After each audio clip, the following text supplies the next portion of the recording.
What actually happens when you stop Retatrutide cold turkey? Do you gain all the weight back? Does your appetite explode? Does your metabolism crash? Do you actually need to come off of it in the first place? Because this is where a lot of people get confused. Some people treat Retatrutide like it's a temporary fat burner, while other people are talking about staying on GLP-1 medications for life. So in this video, I want to break down what actually happens physiologically when you stop Retatrutide, why some people rebound so hard, what options you have, whether you should taper off, and what I personally think is probably the smartest long-term approach for most people. And if you're new here, I cover peptides, body composition, hormones, performance optimization in a way that actually makes sense. Make sure you subscribe and click the bell so you don't miss future videos. And as a quick disclaimer, I'm not a doctor, this is not medical advice, and this content is for educational and research purposes only. Before we talk about stopping it, you actually need to understand what Retatrutide is doing while you're on it. Because if you remove something that's helping regulate appetite, blood sugar, cravings, digestion, and energy balance, that's going to be an adjustment period. Retatrutide is different from older GLP-1s because it hits GLP-1 receptors, GIP receptors, and glucagon receptors, so it's working through multiple pathways at the same time. In the simplest terms, it helps you eat less, control cravings better, improve blood sugar regulation, and can increase energy expenditure too. That's one reason why the fat loss numbers on Retatrutide have been so aggressive in studies. A lot of people describe it like food stopped controlling me. And for some people, that's the first time in their life they've experienced that feeling. So when you suddenly remove the compound, you're removing the support system that has been helping regulate those signals, and that's very important to understand. Now, let's answer the big question. What actually happens when someone stops Retatrutide abruptly? The first thing that people notice is that their appetite starts coming back. Not necessarily overnight, but gradually. Retatrutide has a long half-life of 6 days, so it slowly leaves the system over time, but eventually those appetite signals start returning. And for some people, they return hard, especially if the person never fixed their eating habits, emotional eating, binge tendencies, food addiction patterns, activity levels, or their relationship with food. Because here's the truth, Retatrutide can help create the calorie deficit, but it doesn't automatically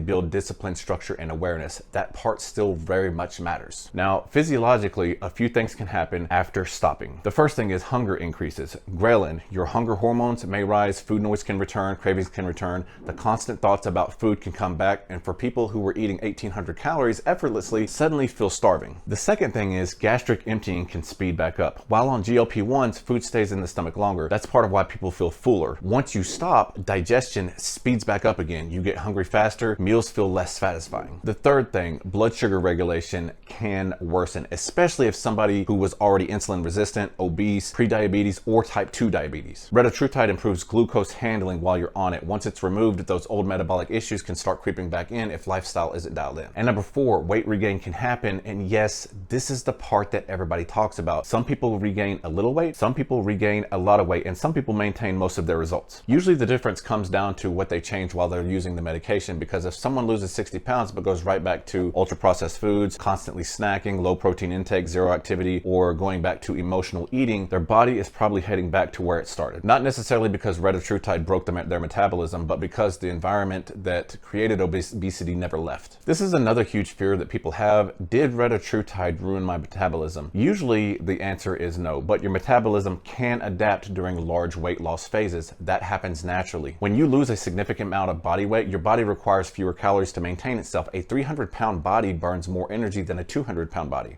That's normal physiology, but here's where people get confused. When appetite comes back aggressively, people often overshoot calories hard. And now you've got lower calorie needs combined with increased hunger, combined with old eating habits returning. That's where rebound weight regain happens. Not because your metabolism got destroyed, but because your appetite and behaviors outpaced your new maintenance needs. Now we get to the controversial part. Do people actually need to stop Retatrutide? And honestly, this is where the entire conversation around GLP-1s is shifting, because historically, people viewed fat loss medications as short-term tools. You use them, you lose weight, and then you stop. But obesity is becoming increasingly viewed more as a metabolic disease. And that means for many people, the biology driving obesity doesn't magically disappear after weight loss, and we already see this with other long-term medications. People stay on blood pressure medications, cholesterol medications, diabetic medications, antidepressants, hormone replacement therapy, sometimes for years. So the idea of long-term GLP-1 use is becoming more normalized, especially in people who had severe obesity, type 2 diabetes, major insulin resistance, uncontrolled appetite, emotional eating, or binge eating tendencies. Now, that does not mean everybody should stay on Retatrutide forever or any other GLP-1 medication forever, but I think the black and white thinking of it, use it for 4 months, then stop, is probably too simplistic, because for many people, obesity is not just a willpower issue. These are biological drivers involved in hunger signaling, dopamine reward pathways, insulin resistance, huge inflammation, poor satiety signaling, and environmental conditioning. And what's really cool about Retatrutide is it's helping regulate some of those systems. So what are your actual options? Let's go through them one by one. Option 1, you stop cold turkey. Some people just stop completely, no taper, no transition, nothing. Can this work? Yes, especially if they built strong habits, lost a moderate amount of weight, are highly active, eat high protein, if they're resistance training, and they understand calorie management. But for a lot of people, this is also the option most likely to create rebound hunger and rebound eating, because the appetite increase can feel very aggressive. Option number 2, taper down slowly. This is probably the more comfortable option for people. Instead of abruptly stopping, the dose gradually reduces over time. The goal is to slowly allow appetite signaling to normalize. You need to monitor your hunger here. You can stabilize your maintenance calories and learn how to eat without relying entirely on the medication. Think of this like slowly removing training wheels instead of just instantly ripping them off. Some people do well dropping the injection frequency, so instead of every 7 days, it's every 10 days, or lowering the dosage incrementally over several weeks. This can help reduce that sudden bottomless pit hunger feeling that some people experience once they stop Retatrutide. Option number 3, transition to a low dose maintenance phase. And this is becoming very common. So instead of fully stopping, people move into a low dose maintenance protocol. And the low dose maintenance protocol is enough to control appetite, maintain insulin sensitivity, reduce food noise, and help maintain your body weight without needing aggressive fat loss dosing. And just to be real, for many people with long-term history of obesity, this may end up being the most sustainable option, because maintenance is where people struggle the most. Losing weight is hard, keeping it off long-term is often harder. And you probably thought that there were only 3 options, but we're going to option number 4, transition to another GLP-1. Some people move from Retatrutide to tirzepatide, semaglutide, or another GLP-1 based medication, especially if cost becomes an issue or if side effects become an issue. Sometimes Retatrutide can raise the heart rate, or they simply don't need the intensity of Retatrutide anymore, because Retatrutide is very potent. Not everybody needs the strongest tool forever.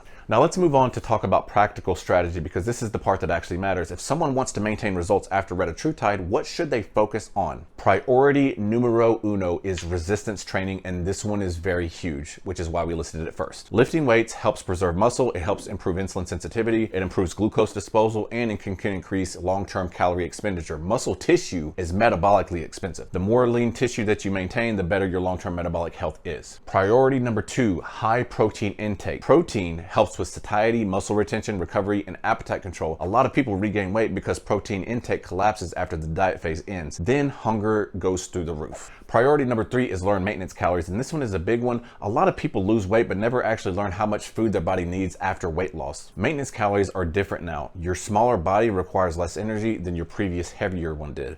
That adjustment matters. Priority number 4 is address food addiction and emotional eating. This is the uncomfortable conversation. Some people aren't just hungry physically, they're using food emotionally. Stress, anxiety, boredom, dopamine seeking, trauma, reward behavior. Retatrutide can quiet the food noise, but if the emotional patterns never get addressed, they often resurface when the medication is removed. And I think this is one of the biggest missing conversations in the GLP world right now. So what do I personally think is probably the most smartest route for most people? I think crashing off Retatrutide abruptly after massive weight loss is probably not ideal for most individuals, especially if you've struggled with obesity for years, especially if you've had metabolic dysfunction, and especially if you've had a strong history of food addiction behaviors. I think a slower transition usually makes more sense. Personally, I'd rather see someone build habits, stabilize their new body weight, maintain muscle, improve their metabolic health, and potentially use a lower maintenance dose approach instead of a full swing from full pharmaceutical support to absolutely nothing overnight. Because what you're trying to do isn't just losing weight. What you want to do, and the ultimate goal, is keeping the weight off, maintaining health, and building a lifestyle that can realistically you can sustain. And honestly, I think we're moving toward a future where GLP-1s are used more like a long-term metabolic health tool instead of just temporary crash diet medications. That doesn't mean that everybody needs them forever, but I also don't think people should feel shame if they benefit from long-term use either. So hopefully this helps you understand what actually happens when you stop Retatrutide cold turkey, what causes rebound weight gain, what options you have, and how to approach this intelligently instead of emotionally. Drop a comment below and let me know, would you personally stay on a low-dose maintenance phase long-term, or would you fully come off off. And if you got value from this video, make sure you hit subscribe, hit the bell notification, and share this with somebody who's currently using GLP-1s or thinking about starting one. I'll see you in the next video.